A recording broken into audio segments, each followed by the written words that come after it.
যখন আমরা বালাকে যাই তখন যাদের সাথে কথা বলি তারা আমাদের তক্র বা যুক্তির সাথে পেরে না উঠে বা পেরে না উঠার পরে তারা ক্রোধে আপনাকে এবং হিজবুত তৌহিদ আন্দোলন সম্পর্কে বিভিন্ন বাজে মন্তব্য করা শুরু করে। তখন তাদের সামনে আমাদের করণীয় কি? আমাদের আদর্শকে রাসূলুল্লাহ সাল্লাল্লাহু আলাইহি সাল্লাম রাসূলকে গালাগালি দেয় নাই? পাগল, গণক, কবি, জিনভূতে আসরগ্রস্ত, জাদুকর বলে নাই? মায়ের দিয়েছে, গালি দিয়েছে। সাহাবীরা কি দাঁড়িয়ে দাঁড়িয়ে তর্ক করেছেন?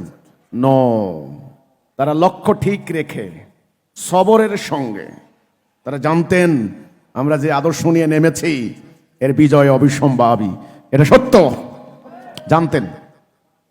ডাইনে বামে না তাকিয়ে, এটার নাম হানিফ। তারা একাগ্র লক্ষ্যে সবরের সঙ্গে তারা জিহাদ করে গেছেন, আল্লাহ ওনাদেরকে বিজয় দান করেছেন। বিজয় দান করার পর বানের তোড়ের মতো ভেসে গিয়েছে মিয়া।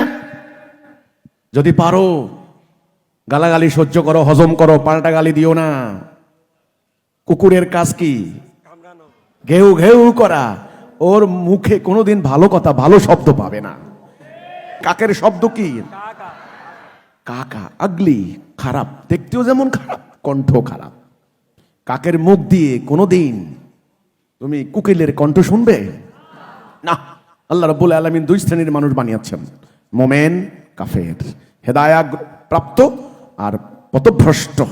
যারা পথভ্রষ্ট তাদের কথাবার্তা এইরকমই হবে।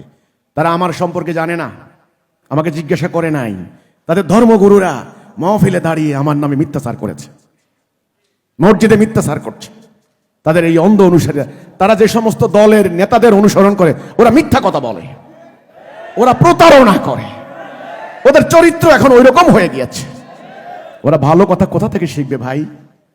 তুমি তাদেরকে ভালো কথা দিবে, তুমি তাদেরকে আদব দিবে, কায়দা দিবে, অনুপ্রেরণা দিবে। তারা তো এখন হতাশাগ্রস্ত। কাজেই এই অবস্থায় তোমার করণীয় হচ্ছে ধৈর্যের সাথে পরিস্থিতি মোকাবেলা করা। আর পরিস্থিতি খারাপ দেখলে হাসবুনাল্লাহ, আল্লাহর উপরে নির্ভরশীল হবা। ওকে, পরবর্তী কর্তব্য চেইন অফ কমান্ডের মাধ্যমে পেয়ে যাবা।